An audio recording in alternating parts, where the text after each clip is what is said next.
ситораҳои футболи Русия барои ширкат дар бозии дӯстона бо тими ситораҳои Тоҷикистон ки рӯзи 22 май дар варзишгоҳи марказии ҷумҳуриявии шаҳри Душанбе баргузор мешавад, вориди Тоҷикистон шуданд. Бозӣ ба муносибати рӯзи ҷаҳонии футбол ки 25 май таҷлил мегардад баргузор мешавад.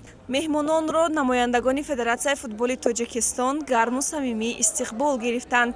Дар ҳайати дастаи Русия собиқ футболбозони маъруф ба мисли Ринат Дасаев, Егор Титов, Дмитрий Аленичев, Валерий Шмаров, Сергей Кирьяков ва Элдор Низомуддинов шомиланд. Ёдовар мешавем ки бозии ситораҳои Тоҷикистону Русия соати 18 оғоз шуда даромадан ба варзишгоҳ ройгон мебошад.